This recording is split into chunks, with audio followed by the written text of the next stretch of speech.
Hello everyone, Castle95 here, and tonight we're talking about ICW Fight Club from the 14th of July. And we kick off with a four-way match to determine who is going to be the number one contender for the WWE UK Championship against Pete Dunne. The first to enter is Debbie Blaze with the women with an awesome promo in the middle of the ring. Now, as someone who's Hispanic that's learning English, I found very difficult to understand the Scottish accent, but this is just as entertaining as an American show. So the women is actually really good, but during this show, which was emanating from Edinburgh, a lot of the jokes that the heels did were towards Edinburgh people being dirty and having incestuous relationship between, I don't know. So yeah, I guess it's funny for the people that get actually all the references, but for me, yeah, it was cool. I can actually laugh at this, even though I don't know Edinburgh, or I don't know the stereotypical things that the women and Grado talk about. But anyway, so this show kicks off with a four-way. Debbie Blaze, Gabriel Kidd, BT Gunn, and Kenny Williams. Now,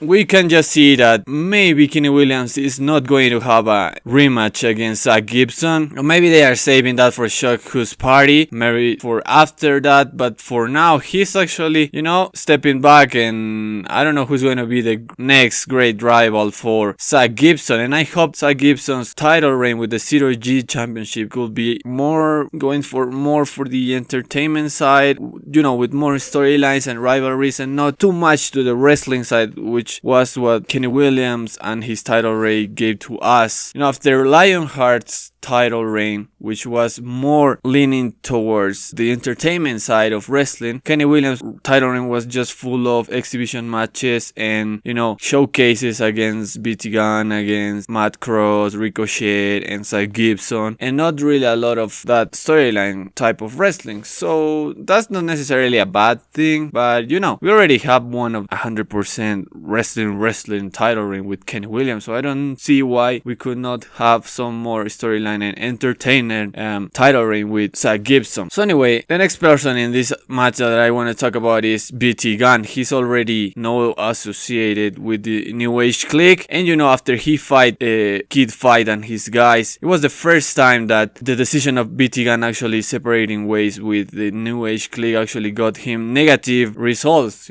He was attacked by those three guys outside the building and then into the ring, but he's like in a kind of James Storm spot. Like if you compare GFW to ICW, like they both are veterans, guys that have been there forever, and they have been through a lot. I mean, they have been face, heel, tag team, everything. So now they are the guys that the people love. The fans want to see them as world champions, but it's Joe Coffey's time, it's Joe Hendry's time, and who knows who else is going to go and be that next main eventer. So for now, I think it's great what they are doing with BT Gunn, because after leaving the New Age Clique, giving the finger to Chris Renfrew, the whole thing that happened at Square Go, and after being attacked by the Kid Fight guys, I think he's in a nice spot now. I mean, having a four-way previous to Shock Who's Party to fight Pete Dunne, and actually he won this match, so yeah, that's great for BT Gunn. I love to see him in action. Obviously, Pete Dunne is going to retain his title, and this is only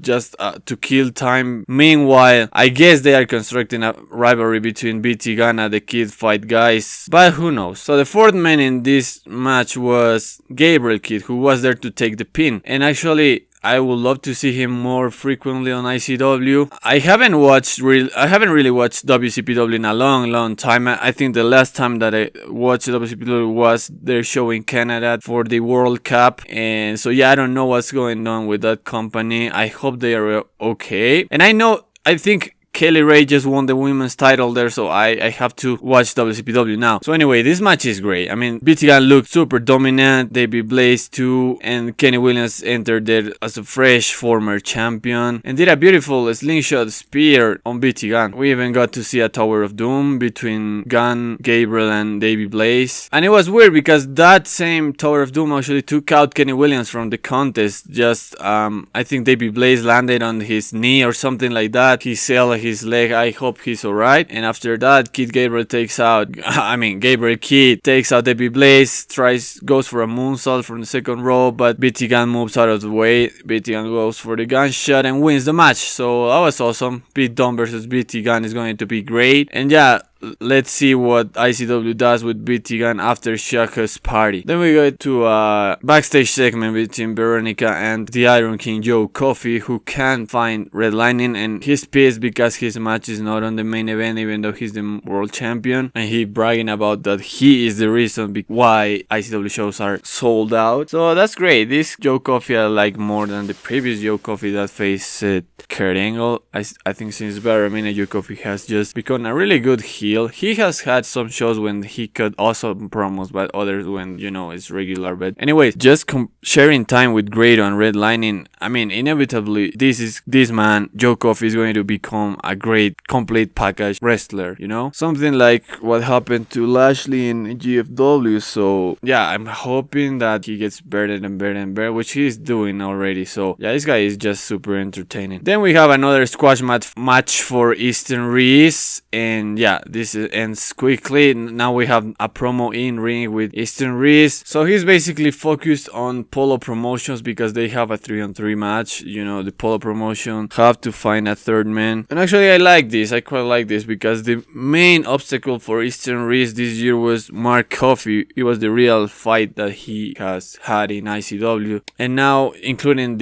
all the story between the Marauders, Mike Baird and Wild Boar, between Polo Promotions, Jackie Polo and Mark Coffey, and adding to that what is going to happen with Polo Promotions in this episode of ICW. I don't know what's going to happen in Shaka's party, and I don't know how cool is it going to be. Like, I'm really excited to see what they are doing. I really would like to see Mark Coffey on the main event scene. Like, could you imagine this guy actually joining forces with Red Lightning in some kind of angle that, for example, Red Lightning just drops Joe Coffey and replace him with Mark Coffey, his brother? How cool would that be? So anyway, I'm expecting to see that or something like that. Then we have a backstage interview with Casey Owens, and she's an awesome wrestler. Since she appeared on ICW this year, her match with Kaylee Ray at Square Go was amazing. I mean, she's going to face Kaylee Ray again at Shaka's party, and yeah, so she's focused on actually destroy Kelly Ray, take that title. Then we have another backstage interview with Joe Hendry, who's in his hometown, and you know, he's responding to Joe Coffey saying that he's only a YouTube sensation and that he is not a good wrestler, blah blah blah. So yeah, I like this new Joe Hendry. Like, it's different from WCPW Joe Hendry, which is a heel, all out heel. But here, since he faced Grado, I think 3 weeks ago, he just appeared with a new song, like with a new video entrance, mocking Grado, his whole deal with Lionheart. I think after Barramania, a lot of the ICW guys have been not exactly repackaged, but you know, Mark Dallas and the guys in charge have put them leaning to a different direction. Yeah, now we have a Joe Hendry that's more confident than ever. You know, he's not longer the good guy that always forgives and everything. He has his beef with Lionheart. He knows he has the higher ground. You know, he is the victim in all of this, and he knows that he hasn't done anything wrong, and there's nothing wrong with being a little bit cocky and actually have confidence in yourself to tell the world champion that he should be worried. So yeah, I really like this Joe Coffey, mainly because it's not a heel turn, but it still is a different Joe Coffey. You know, it feels different, feels more intense, but without taking out the comedy and the whole funny things out of Joe Coffey.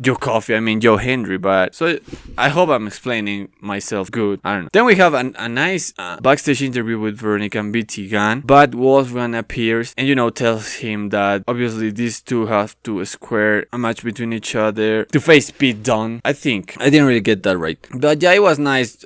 Wolfgang kind of talking about the whole rivalry and the history that these two have within ICW, and I think it's going to be an awesome match, obviously, and it's going to happen before Shaka's party. And yeah, Wolfgang versus BT Gun once again. It's going to be awesome. Then they announced the whole card for the Shaka's party. I know, wait, not the whole card, but you know, the majority of it. So we have the Pinky Party, Noam Dar and Shawn Samuels against Grado and Joe Coffey, which is going to be absolutely amazing. I hope the Rudos label win. Then they announced Joe Coffey versus Jack Jester. I don't think Jack Jester is going to win. Then we have Pete Dunne defending his UK championship. Then Wolfgang versus Super Crazy, a random match out of nowhere, but it's going to be great. Then an unsanctioned match between Joe Hendry and Lionheart. That's going to I think, end this whole rivalry once and for all. Then we have the Marauders versus Polo Promotions. And this match has to be the one that got me more interest. Like, I don't know what's going to happen with Polo Promotions, if they are going to find a third man or if they are going to disband after what happens this episode. So yeah, that'll be great. Then another night we're going to have Sha Samuels against Grado 1-on-1 finally. I think Grado is going to come up with the win. Then we have a Kiss My Arse match between Coach Tripp and DCT against the women and Davey Blaze. And I think this match is going to be awesome. Not only is it going to be funny, but these guys have proved that they can put on an awesome show. And then of course Kaylee Ray versus Casey. That match is just going to be great. Then we have the rivalry between Thomas Kierins versus Dicky Divers. And yeah, this is kind of a comedy rivalry, but there's nothing wrong with that. And I actually really enjoy those kind of things. So yeah, I'm really looking forward to see this. And then the scheme wedding between Raby Davy and Martina. So yeah, after that we have a backstage interview with Lionheart. And I had to say,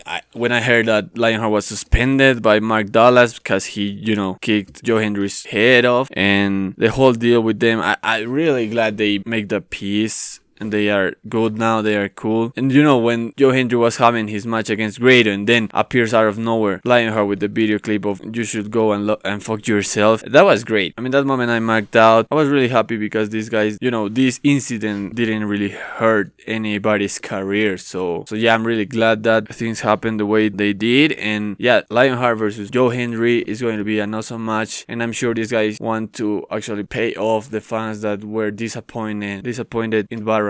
So yeah, I'm sure these guys want to put the match of their lives that night at Shah's party. And also Lionheart teased probably a main event participation throughout this year, so that would be great. Then you have Viper against Casey, and basically Casey joined forces with Kaylee Ray to beat Viper and Sami Zayn in the last episode. Then Casey attacked Viper in backstage, so basically Casey is trying to take out every possible contender to that women's title, and to finally beat Kaylee Ray at Shah's party, which is going to be awesome. And now Viper is with all the hype of the Mae Young Classic, and I guess she will be busy this couple months. I don't know, I think the Mae Young Classic is actually airing in September and the finals are going to be in that month. So yeah, so these are pre-taped shows for ICW. I don't really know their schedule. I don't really know when they are going live or when they are going to be taping new episodes, possibly after Shahu's party. But this is until July 30th, so yeah, who knows? Who knows what's going to happen with Viper in ICW? She's going to stay, she's going to go to NXT or something. Either way, it's going to be awesome. We all will be happy for her. So yeah, the match was really great. I really like how Casey Owens was acting in this match, just attacking the Viper's arm first, biting, just trying to rip her eyes, using the ropes to tie Viper and then attack. I mean, that was an awesome move. I never really seen something like that before. Like, she just ties Viper arms around the third rope and then she climbs to the second rope and start punching her head, then double knees to the back and those kind of stuff. Like Casey showing off her agility, doing and also the armbar using the ropes was really cool. So yeah, basically the first half of the match is all Casey. She just using her agility and her size to her advantage until that Saito suplex comes and Viper just spikes Casey on her neck through the mat. That was sick. And then comes a powerbomb from the second row. That was sick. And the final move of this match was a sick bump. Just a Viper is going top rope and Casey out of nowhere comes with a running knee, stepping up in the second rope, hits the knee on Viper's face and Viper just falls. Like, she doesn't even get to grab the ropes and she falls down to ringside and crashes into the floor. And after that, Casey applies a magic wizard and just wins the whole match. So that's awesome. That was an awesome ending. I hope thankfully Viper is alright, but that was a sick bump. After that, she has another backstage interview actually out of the building when she talks about how Kaylee Ray had to hit 3 gory specials and 1 swanton to beat Casey, and she says that that's not going to happen again, and now Casey has Kaylee's number. So yeah, that's awesome. I really hope she gets the title. I mean, I'm a big Kaylee Ray fan, but nothing wrong with having the title title changing hands, and it has been a while since that has happened, and Casey has been working real hard for that, and yeah, I hope that happens. Then we have Grado commentating with Billy Kirkwood the match between Lionheart and Shia Samuel. She starts, as always, insulting the fans and always defending TNA. I really like his interaction with Billy Kirkwood in the commentators table when they talk about how Billy Kirkwood is always bashing on TNA, and then Grado is defending TNA, saying we don't like you either, or something like that. That was really great. Then we have Shia Samuel trying to bring out the old Lionheart, Matt Leon, and yeah, so he pops up a couple of beers, but Lionheart hits him with one, and then the match starts. I mean, what they have done with Shia Samuels this past couple of months, since he said he was going to retire, then he was just doing things that he has never done before, because he was going to part ways with ICW. So he had a match with Trent Seven where they both ended up really drunk, and it was not only a funny match but a good match. And then he had a match against Kenny Williams, start doing moonsaults and Canadian destroyers. His match against Stevie Boy was also great. So yeah, it was just a really refreshing for his career, and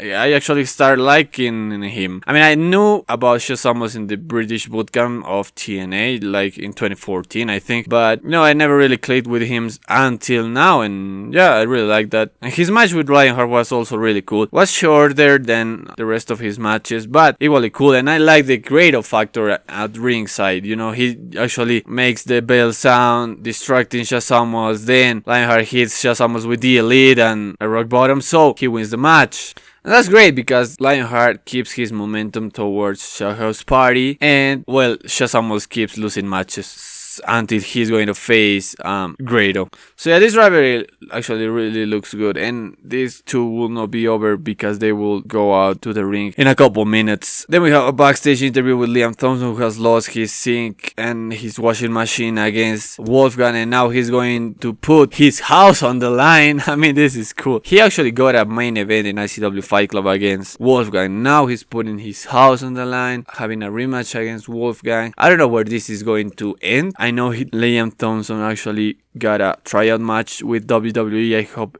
everything go well there. I don't know. So yeah, I was really intrigued by this match because I don't know where this is going to end. Then we have Shia Samuels in a really hilarious way shooting to Grado, and yeah, it's just awesome. You guys have to watch this promo. It's amazing. He promises that at Shah's party, this is going to be fucking done. So yeah, that's great. Then we have the world title match, Joe Hendry against Joe Coffey, and that match was awesome. I mean, Joe Coffey's title reign, it's pretty balanced, I think. The whole deal with Mark Dallas and redlining has the storyline part of this title reign, like the entertainment side of it. You have Grado doing his things, but in the wrestling side of this rivalry, of this title reign, you have awesome matches. Joe Coffey, Trent Seven, Joe Coffey, Jordan Devlin, and now Joe Hendry. I actually like this whole character of Joe Coffey asking for safe rules matches. When the fans start chanting so he cannot talk, he just lays in the ring tranquilo style and keeps talking,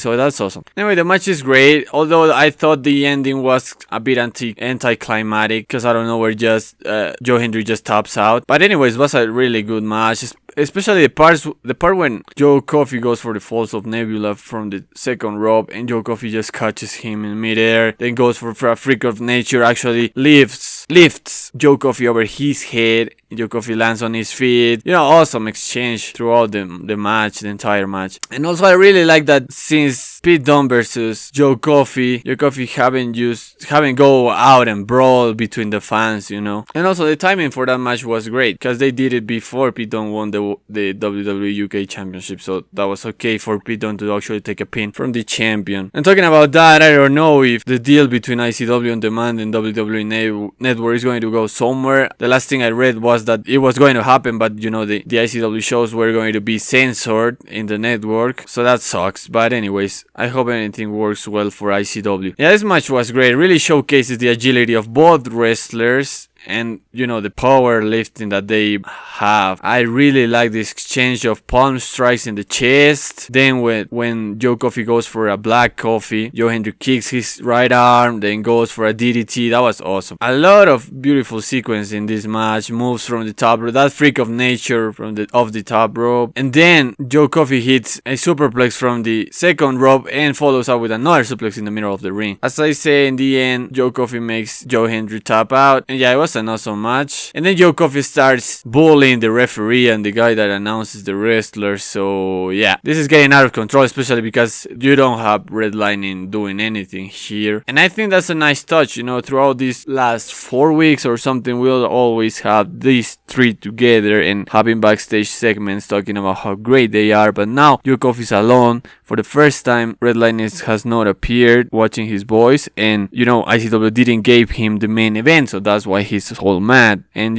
I am expecting Redlining to come out to Mark Dallas and say, how dare you not giving us the main event match. So yeah, that would be great. Then we have a promo video with the Kings of Catch. This video actually aired weeks ago on Twitter and with YouTube. They are talking about Polo Promotions, how ICW thinks Polo Promotions are the greatest tag team of all time, but the Kings of Catch think different and think that they can actually beat Polo Promotions and that they deserve a shot, an opportunity to be the tag team champion. So we have Kings of Catch against Polo Promotions. This match was great. This is the rematch. Previously, Polo Promotions have beaten Kings of Catch via submission, which I thought was too much. I mean, these guys are called Kings of Catch, and then Polo Promotions beat them, making both of them tap at the same time. So yeah, I didn't really like that, but yeah, whatever. This match was great also. I mean, they have been working these miscommunications between Mark Coffey and Jackie Polo for a long time now. This is the first time they actually addressed that in a way that it could destroy Polo Promotions, because mainly it was because Mark Coffey was injured or they were disappointed with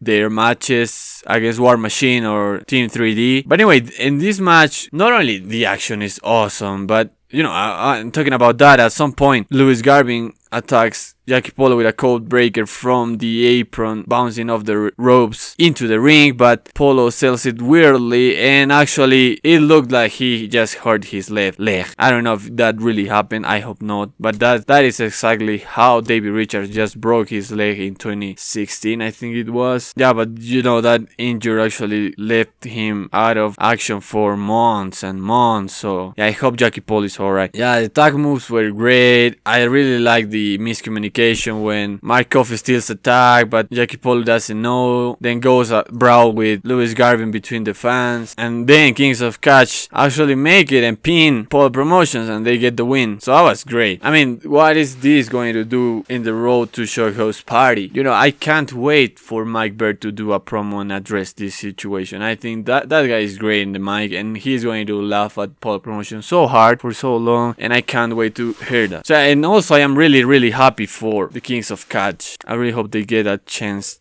to be the tag team champions. And now I don't know what's going to happen. As I said, and this since the beginning of this video, like Mark Coffey just leaves Jackie Polo in the middle of the ring. He doesn't even put his shirt on. He just goes away, and Jackie Polo looks at the shirt. And, he not only has to actually talk with Mark Coffey about what's going to happen, but he has to find a third man. So yeah, that's really great storyline here, right here. And I love after that we go to a backstage interview with Joe Coffey, and I love this whiny bitchy Joe Coffey. Like, it's just awesome him making fun about these jobbing matches with thumbtacks and glass.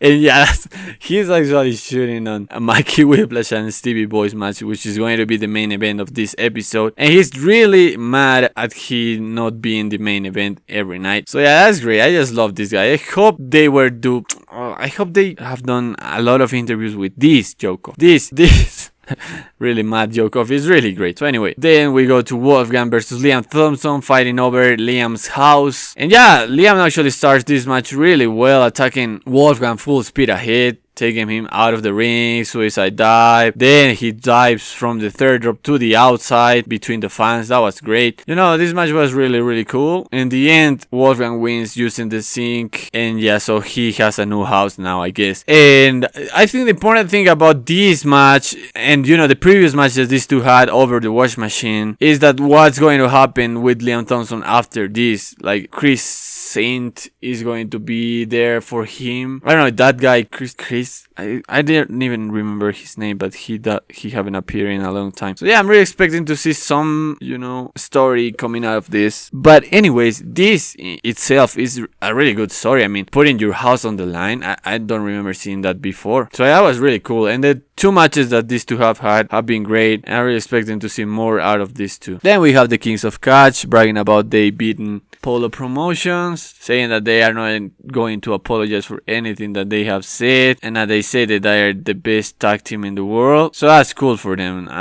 I maybe that match against the More Brothers and Polo Promotion is going to turn into a three-way match. That would be great. Then we have the announcement of the scheme waiting between Martina and Ray Davey. Grado intervenes, and I just love how he enters and starts insulting Martina and Ray Davey. Then we have a kind of a split screen showing Mark Dallas arguing with Jack Jesta about where's Coffee, why Mark Dallas gave Joe Coffey the night off, putting his match earlier. So Jester asks for who's in the ring. Mark Dallas says Grado, and Jester just goes to the ring. Yeah, I just love this kind of segments that ICW does. So Grado starts bullying the Ray Davey and Martina. Jack Jester comes out of nowhere. Grado tries to run, but Samuels meets him between the fans, and then Jester and Samuels and Martina and Ray Davey attack Grado. Grado leaves. Then we have promos for Shaq House Party. Yeah, so Shaq Samuels talks trash about Grado. Jack Jester talks trash about Red Lightning and Joe Coffey. Then they celebrate. Then we have a backstage interview with Liam Thompson and Veronica, and he says that he's going to find something else to put on the line to come out of this. And then he says he's going to put his mom on the line. So this is just go complete crazy. We thought that, and even though he says forget about that, I can't do that. That would be great. Just take this storyline to the limit. You think this is crazy? Well, you have seen nothing yet. We're going to go even more crazier with this idea. So yeah, I can't wait to see what ICW has planned for Liam Thompson. I know they are great writing storylines, and I know they have something really good prepared for us. And that's how we arrive to the main event. Stevie Boy versus Mikey Whiplash. Stevie Boy says that he doesn't want Kaylee Ray to be a part of this feud because too many things have happened. And yeah, this may be because of the Mae Young Classic and Kaylee Ray's participation in that. Maybe not. I mean, she's going to defend her title against Casey anyway. But she's actually out of that tag team dead match between Legion and the Filthy Generation, and now it's a dog collar match between Mikey Whiplash and Stevie Boy, which sounds just as great. But it's kind of weird that they took out Kaylee Ray. Maybe she doesn't want to do any dead matches anymore. I don't think so. It may be something about the schedule. But anyway, we have actually a dead match between these two, Mikey Whiplash and Stevie Boy, going at it with barbed wire, chairs, thumbtacks, and everything. So it was great. The match starts really good. There's a part where Whiplash just botches a spot, but nothing really bad, I really like the brawl between the fans outside. Then the way Mikey Whiplash tries to actually hang up Stevie Boy in the corner using that rope. That was awesome. After that come the kendo stick strikes, and yeah, that's not very funny. But then Stevie Boy sets up two chairs in the middle of the ring, but then he is the one who goes through it with a Death Valley driver. So yeah, since this point the match goes really, really good. I really like how they use the move of bouncing off the ropes, that Welcome to Oblivion things that Mikey Whiplash does, the Falcon Arrow on the thumbtack chair, the Sunset Fleet Powerbomb over thumbtacks. That was awesome. That was sick. In the end, Divers intervene, continues his rivalry with that referee, pushes Mikey Whiplash from the top rope to the outside into a barbed wire piece of table. And just Mikey Whiplash's body is completely destroyed, and